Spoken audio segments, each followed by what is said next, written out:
Police complaint ఇచ్చాం వాళ్ళ అమ్మా నాన్న, చర్యలు లేవు. ఎస్పీ గారు చర్యలు లేవు. హరి ఆడిపోయారు, నల్ల హరి అంటారు. కొరియర్ సీను రౌడీ షీటర్ ఆ యాదవుల ఇంటి మీద పడి ధ్వంసం చేశాడు, కేసు లేదు. ఇవాళ బందర్లో ఉన్నటువంటి రౌడీ షీటర్లు, పాల కేంద్రం చిలకలపూడి పాల కేంద్రం సురేష్ గాడు, సురేష్ అనేవాడు ఇవాళ ఈ ధ్వంసంలో మన 8వ వార్డులో విశ్వబ్రాహ్మణ కాలనీలో అలుగోజు రాజశేఖర్ ఇంటికి వెళ్లారు. అలుగోజు రాజశేఖర్ విశ్వబ్రాహ్మడు అలుగోజు రాజశేఖర్ కంసాల పని చేసుకుంటాడు, బతుకుతూ ఉంటాడు భార్య పిల్లల్ని. అతని ఇంట్లోకి వెళ్ళి తలుపు బదలగొట్టి తాళం బదలగొట్టి ఏడి ఆవిడ పక్కింట్లో కూర్చుంది భయం వేసి భార్య, ఏడి నీ మొగుడు లేడా, మర్డర్ చేసేస్తామని చెప్పని ఆ పాలకేంద్రం సురేష్ గారు మాట్లాడతాడు. ఆ మహేష్ అనేవాడు మాట్లాడతాడు, బెదిరిస్తారు. కంప్లైంట్ ఇచ్చినా కేసు తీసుకోరు, చర్య తీసుకోరు. ఆ పాలకేంద్రం సురేష్ అనేవాడు కలెక్టర్ బంగ్లా దగ్గర ఎన్జిఓ కాలనీలో ఒక వైఎస్ఆర్ కాంగ్రెస్ పార్టీ కార్యకర్తకి ఇంటికి వెళ్ళి కారు మీద రాస్తాడు. వీడిని వెనకాల షీల్డ్ మీద అది ఏం మిల్క్స్, అది ఎస్ఎస్ మిల్క్స్ సురేష్ వచ్చెళ్ళాను అని కారు మీద రాస్తాడు. అంటే మట్టి ఉంటది కదా, మట్టి మీద వచ్చెళ్ళానని రాస్తాడు. ఆడకూతురిని ఇల్లంతా ధ్వంసం చేసి మొగుడు పిల్లలను కొట్టి లక్షిస్తాను పొడుకోవే అని చెప్పని భయంకరంగా దుర్భాషలో ఉన్నోడి, వీడికి గాయాలున్నాయి పోలీస్ హాస్పిటల్లో చేర్చుకోండి అని చెప్పని పోలీస్ ఇంటిమేషన్ ఇచ్చి పంపిస్తారు. ఆడికి వీళ్ళు కేసుకి హాస్పిటల్కి పోలీస్ స్టేషన్కి వెళ్తే హాస్పిటల్కి పంపలా, ఆయన్ని పంపించారు ధ్వంసం చేసినోడిని. సరే నీళ్లు మా కార్పొరేటర్లు వాళ్ళు కలిసి వెళ్లి హాస్పిటల్లో జాయిన్ చేస్తే బరి తెగించి పోలీసులు ఉండగా ముగ్గురు, ఒక ఏఎస్ఐ, ఒక హెడ్ కానిస్టేబుల్ ఉండగా 15 మంది రౌడీలు ఈ కొట్టిన వాళ్ళందరూ కూడా వచ్చి, రేయ్ మంచం మీద పడుకున్నారేంటే, లంజా మంచం మీద పడుకున్నామేంటి, హాస్పిటల్ సీసీ ఫుటేజీలు తీయించుకోవాలని ఎస్పీ గారిని డిమాండ్ చేస్తున్నా. నిజంగా మీరు పోలీసు ఉద్యోగం చేస్తుంటే కనుక, జీతం తీసుకుంటుంటే కనుక తీయించండి. ప్రజలకు ఈ రకంగా దారుణాలు జరుగుతుంటే, అమాయకుల మీద దారుణాలు జరుగుతుంటే పోలీసు పట్టించుకోరా? హాస్పిటల్లో సీసీ ఫుటేజ్, నువ్వు హాస్పిటల్ నుంచి వెళ్తావా వెళ్ళవా, ఏంట్రా కేసు,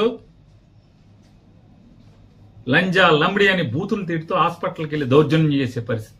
హాస్పిటల్లో మంచం దగ్గరికి వెళ్ళి పోలీసు ఉండగా పోలీస్ స్టేట్మెంట్ రికార్డ్ చేసుకుంటున్నాడు ఏఎస్ఐ మాట్లాడు, హెడ్ కానిస్టేబుల్ మాట్లాడు, కనీసం వాళ్ళని కేకలేరు, మందలించరు. అతను ఒక డిఎస్పీ వచ్చి మాట్లాడుతున్నట్టుగా ఫీల్ అయిపోతున్నారు. అంటే ఇవాళ పరిస్థితి ఏంటంటే రాష్ట్రంలో చంద్రబాబు నాయుడు గెలిచిన తర్వాత ఏంటయ్యా పరిస్థితి అంటే రౌడీలే డిఎస్పీలు ఎస్పీలుగా అయిపోయిన పరిస్థితి. మర్డర్ కేసు ముద్దాయిలే రౌడీ షీటర్లు ఎస్పీలు డిఎస్పీలు సిఐలు అయిపోయిన పరిస్థితి. ఎందుకని పోలీసు ఎవడు మాట్లాడట్లా, వాళ్ళకి మర్యాద ఇస్తున్నారు, దౌర్జన్యం చేస్తుంటే కేసు లేదు. అలాగే పెదసింగ లక్ష్మణరావు గారి ఇంటి ఎదురుకుండా మా ఇంటికి దగ్గరలో పాలకేంద్రం సురేష్, చిలకలపూడిలో పాలకేంద్రం సురేష్ అనేవాడు, అలాగే మహేష్ అనేవాడు విచ్చలవిడిగా బరి తెగించి ఎస్ఐని కొట్టి వీడియో సీసీ ఫుటేజ్లు ఉన్నాయి మొత్తం, పోలీసుల్ని కొట్టి, పోలీసులు బ్యారికేడింగ్ పెట్టి కుర్చీల్లో కూర్చుంటే ఆ కుర్చీలు పెట్టి వాళ్ళని కొట్టి, కార్లు ధ్వంసం చేస్తే ఇంతవరకు కేసు ఇచ్చినా కూడా కేసు కట్టలేదు, ఎఫ్ఐఆర్ కట్టలేదు ఇంతవరకు. దాన్ని కూడా మేము హైకోర్టులో మూవ్ చేస్తున్నాం. ఈ పోలీస్ ఇన్యాక్షన్, ఈ దౌర్జన్యాలు, చంద్రబాబు నాయుడు చేయిస్తున్నటువంటి దౌర్జన్యాల మీద దానికి కేసు లేదు. ఎస్పీ గారు ఇవన్నీ మీరు నోట్ చేసుకోండి. ఎంత బరి తెగింపు. మీరు మేము వచ్చి మిమ్మల్ని కలుస్తాం, కలిసాక కూడా మీరు మేమేం చేయలేమండి, చంద్రబాబు మమ్మల్ని ఏం చేయొద్దన్నాడు మీరు చెప్పేశారనుకోండి, ఇంకా సంఘాలు జరుగుతున్నాయి, మా మీద దాడులు జరుగుతున్నాయి, చేయగలిగేది ఏముంది? అందరిలో కారాలు ఉంటాయి, అందరిలో కత్తిపేటలు ఉంటాయి, ఏం చేయగలరు? తిరుగుబాటే కదా. ఇళ్ల మీదకి వచ్చి పోనీ మేమేమన్నా దగ్గర తాయి గొడవకి వెళ్తే పోనీ కొట్టారంటే అర్థం ఉంది. ఇంట్లో ఉంటే, ఓడిపోయి ఇంట్లో ఉంటే కార్యకర్తలు ఎవడెవడైతే బలంగా పనిచేశాడో వైఎస్ఆర్ కాంగ్రెస్ పార్టీ కోసం వాళ్ళ మీద దాడులు చేయటం, బరితెగించి ఇళ్లకెళ్లి ధ్వంసం చేస్తుంటే, దౌర్జన్యకాండ చేస్తుంటే, పోలీస్ ప్రేక్షక పాత్ర సాక్ష్యం ఉండి పక్క నుండి చేయిస్తుంటే ఎక్కడికి తీసుకెళ్తున్నారనేది కూడా ఆలోచించుకోమని చెప్తూ ఖచ్చితంగా రేపు కానీ ఎల్లుండి కానీ ఎస్పీ గారు అపాయింట్మెంట్ అడిగి 7 కూడా మేము ఎస్పీ గారిని కలిసి ఆయన్ని మాట్లాడదాం అనుకుంటున్నాం. ఇవన్నీ కూడా అంటే ఇప్పటికైనా డీజీపీ గారిని కూడా గట్టిగా డిమాండ్ చేస్తున్నాం. ఈ రకంగా మీరు ధ్వంసరచన చేస్తే, దగ్గరుండి పోలీసు ఇలా చేస్తే, మళ్ళీ ఇంకా పత్తిత్తి కబుర్లు చెప్తాను చంద్రబాబు నాయుడు వైఎస్ఆర్ కాంగ్రెస్ పార్టీ వాళ్ళు కొడుతున్నారంటే ఇంతకన్నా పచ్చి పాపం ఇంకేమన్నా ఉంది? ఇది వాళ్ళ వైఎస్ఆర్ కాంగ్రెస్ పార్టీకి సంబంధించినటువంటి జిల్లా మాజీ ఎమ్మెల్యేలు అందరం కూర్చొని మాట్లాడుకున్నటువంటి మీటింగ్ సారాంశం. మొన్న జరిగినటువంటి అసెంబ్లీ ఎన్నికల అనంతరం లెక్కింపు రోజు నుంచి మొదలుపెట్టి అధికార మదంతో Telugu Desam party, Janasena party rowdy మోకలు ఈ రాష్ట్ర వ్యాప్తంగా రెచ్చిపోయి ధ్వంసాలు చేస్తుంటే, మారణ హోమం చేస్తుంటే, ఏ నియోజకవర్గానికి ఆ నియోజకవర్గం ఎమ్మెల్యేలు గెలిచిన వారు ప్రోత్సహిస్తూ పైనుంచి చంద్రబాబు నాయుడు డీజీపీకి, ఎస్పీలకి కేసులు కట్టబాకండి, మా కార్యకర్తలు చేసేటువంటి ధ్వంసాన్ని మీరు విట్నెస్ గా చూస్తూ ఉండండి తప్పితే మా వాళ్ళని ఎక్కడ ఆపటానికి వీల్లేదు, మీరు పోలీసు ఉద్యోగం చేయటానికి వీల్లేదు అని చెప్పని వాళ్ళ పోలీసులు చేతులు కట్టి ఈ ధ్వంసరచన చేస్తున్నాడు. ఈ రాష్ట్రానికి గతంలో బీహార్ ఎట్లా ఉండేదో, లేదా ఒక ఉత్తరప్రదేశ్ ఎట్లా ఉండేదో, ఇవాళ ఆంధ్రప్రదేశ్ రాష్ట్రాన్ని కూడా ఒక హింసా రాష్ట్రంగా, హింసా రాజ్యంగా ఆయన తయారు చేస్తున్నటువంటి తండ్రి కొడుకు ఇద్దరు కలిసి చేస్తున్నటువంటి పరిస్థితులు వాళ్ళు ఎంత అంటే పోలీసులు అంటే కాపాడవలసినటువంటి అరాచక శక్తుల్ని, రౌడీ మోకల్ని, రౌడీల్ని అరికట్టాల్సినటువంటి పోలీసులు కనీసం దారుణంగా గ్రామాల్లో, పట్టణాల్లో మర్డర్ కేసు ముద్దాయిలు, రౌడీ షీటర్స్ అందరూ కూడా స్థానిక సిఐల్ని, డిఎస్పీల్ని ఎరా ఉద్యోగం చేయాలని లేదా, ఉంటావరా నువ్వు ఎక్కడా అని మాట్లాడుతున్నా కూడా కనీసం అన్ని వీడియోలు ఉన్నాయి. ఇవన్నీ హైకోర్టుకి ఇవ్వబోతున్నాం. అన్ని వీడియోలు ఉన్నాయి. స్థానికంగా ఉన్నటువంటి సర్కిల్ ఇన్స్పెక్టర్ని, సబ్ ఇన్స్పెక్టర్ని, డిఎస్పీని, అంటే జిల్లాలో వివిధ ప్రాంతాల్లో జరిగిన ఇన్సిడెంట్లు, ఏరా ఉద్యోగం చేయరా, విఆర్కి వెళ్తావారా, విఆర్కి పంపిస్తారా నిన్ను అని మాట్లాడితే కనీసం పోలీసులు ఆ రౌడీల్ని ఆపే ప్రయత్నం చేయటం కానీ, అమాయకులైనటువంటి అంటే ఒక ఉదాహరణకి బందర్లో తీసుకుందాం. గొడుగుపేటలో ఎంకుల్ గారు బంకెదురుగుండా సందులో ఒక యాదవ్ కుటుంబం, తల్లి కొడుకు ఇద్దరే ఉంటారు. గేదకి పాలు పితికి బతుకుతారు, పాలు అమ్ముకున్న యాదవులదే గొడుగుపేటలో కేసు లేదు. దీని మీదేమో కౌంటర్ కేసు, వీళ్ళ మీదేమో చిన్న కేసు. ఆ అమ్మాయిని పచ్చిగా మాట్లాడి పట్టుకోరాని చాటు పట్టుకున్నా కూడా పోలీసులు అక్కడికి వచ్చి స్టేట్మెంట్, భార్య స్టేట్మెంట్ ఇస్తుంటే ఆ ఏఎస్ఐ ఉన్నాడు అక్కడ, తెల్ల జుట్టు, అది చెప్తున్నారు తెల్ల జుట్టు ఏఎస్ఐ అండి, ఎక్కడ ఏఎస్ఐ మాకు తెలియదు కానీ తెల్ల జుట్టు అతంది, నన్ను సంతకం పెట్టద్దు అంటాడు, మేము మొగుడు పెడతాడులే నువ్వు పెట్టబాగా అంటాడు. నన్ను కదా కొట్టింది, నన్ను కదా తిట్టింది. ఎవరు కంచే చేనుమేస్తుంటే పోలీసే ఈ రకంగా ప్రవర్తిస్తుంటే, దగ్గరుండి గూండాయిజం చేస్తుంటే ఏం చేయాలి? ఇక ఇళ్ల మీదకి పట్టి ధ్వంసం చేస్తే బలరాన్పేటలో వడ్డెర కులస్తురాలు భద్రరావు గారి కోడలు, భద్రరావు అని ముఠా మేస్త్రి, కూలీ ముఠా మేస్త్రి, అంజి అని చెప్పని అంజి భార్య, అమ్మాయి ముగ్గేసుకుంటుంటే తాగి 10 మంది రౌడీలు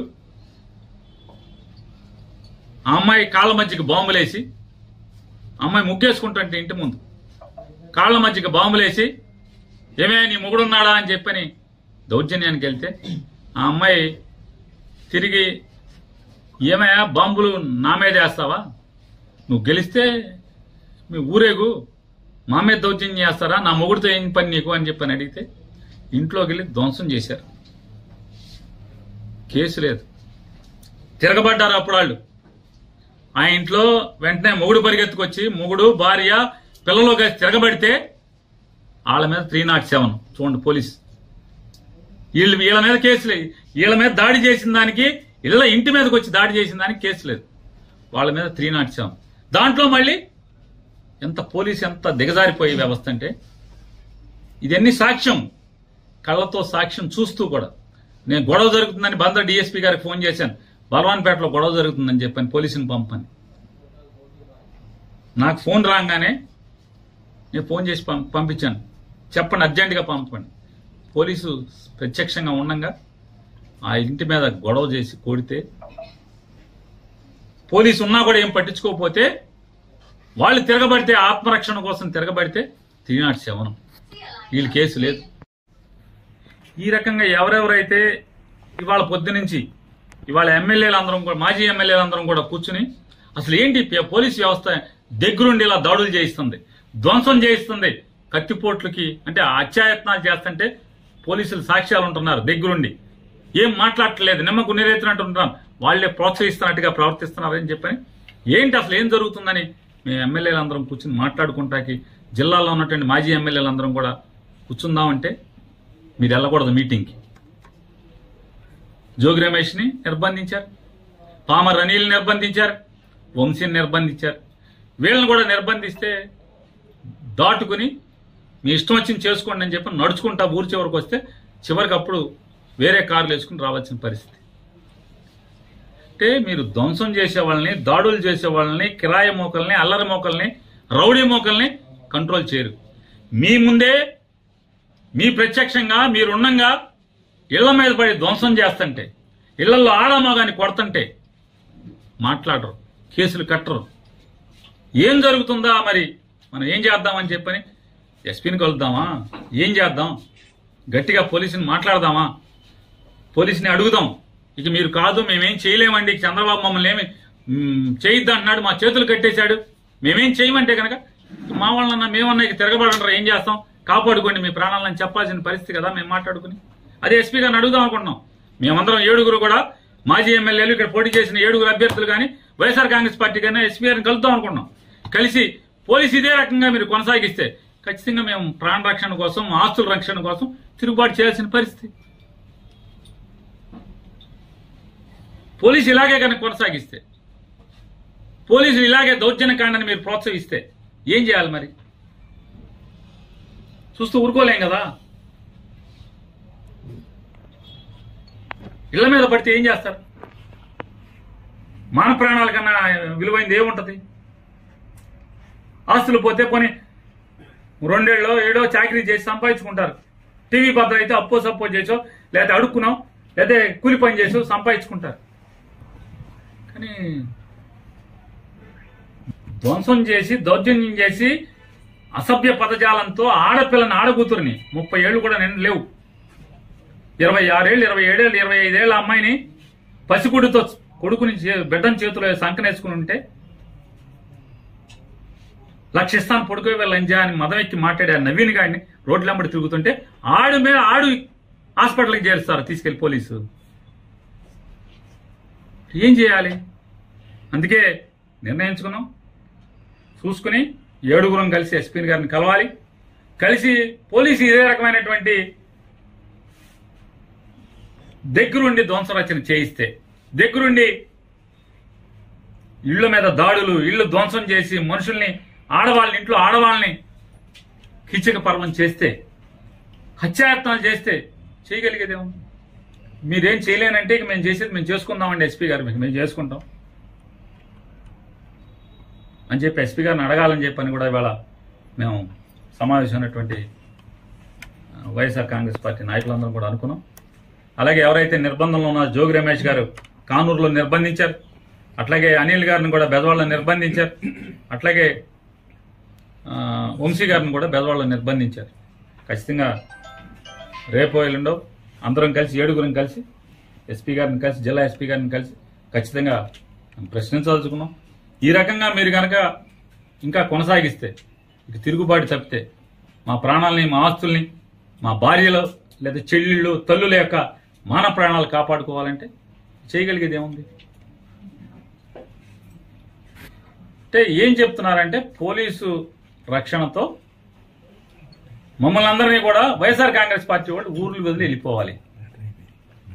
అలాగే హరిని ఒకడు పచ్చి నరహంతకుడు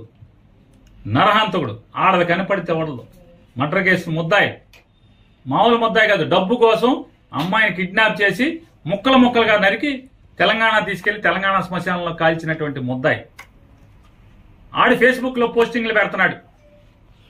ఒక దళిత కుర్రాడు బైపాస్ రోడ్డుకు సంబంధించినటువంటి హేమా నాని అనే ఒక దళిత కుర్రాడు మీద పోస్టింగ్లు పెడుతున్నాడు. అతను భయపడి పారిపోయాడని చెప్పని, అరే నువ్వు పారిపోయావరా, నువ్వు బందర్ మీద ఎప్పుడు వస్తే అప్పుడు నీకు దండేయటమే. బహిరంగంగా పోలీస్ కంప్లైంట్ ఇచ్చాం వాళ్ళ అమ్మా నాన్న. చర్యలు లేవు, ఎస్పీ గారు చర్యలు లేవు. హరి ఆడిపోయారు, నల్ల హరి అంటారు, కొరియర్ సీను రౌడీ షీటర్ ఆ యాదవుల ఇంటి మీద పడి ధ్వంసం చేశాడు, కేసు లేదు. ఇవాళ బందర్లో ఉన్నటువంటి రౌడీ షీటర్లు పాలకేంద్రం, చిలకలపూడి పాలకేంద్రం సురేష్ అనేవాడు ఇవాళ ఈ ధ్వంసంలో మన 8వ వార్డులో విశ్వబ్రాహ్మణ కాలనీలో అలుగోజు రాజశేఖర్ ఇంటికి వెళ్ళారు. అలుగోజు రాజశేఖర్ విశ్వబ్రాహ్మడు అలుగోజు రాజశేఖర్ కంసాల పని చేసుకుంటాడు, బతుకుతూ ఉంటాడు భార్య పిల్లల్ని. అతని ఇంట్లోకి వెళ్ళి తలుపు బదలగొట్టి తాళం బదలగొట్టి ఆవిడ పక్కింట్లో కూర్చుంది భయం వేసి భార్య, నీ మొగుడు లేడా, మర్డర్ చేసేస్తామని చెప్పని ఆ పాలకేంద్రం సురేష్ గారు మాట్లాడతాడు, ఆ మహేష్ అనేవాడు మాట్లాడతాడు, బెదిరిస్తారు. కంప్లైంట్ ఇచ్చిన కేసు తీసుకోరు, చర్య తీసుకోరు. ఆ పాలకేంద్రం సురేష్ అనేవాడు కలెక్టర్ బంగ్లా దగ్గర ఎన్జిఓ కాలనీలో ఒక వైఎస్ఆర్ కాంగ్రెస్ పార్టీ కార్యకర్తకి ఇంటికి వెళ్ళి కారు మీద రాస్తాడు, వీడిని వెనకాల షీల్డ్ మీద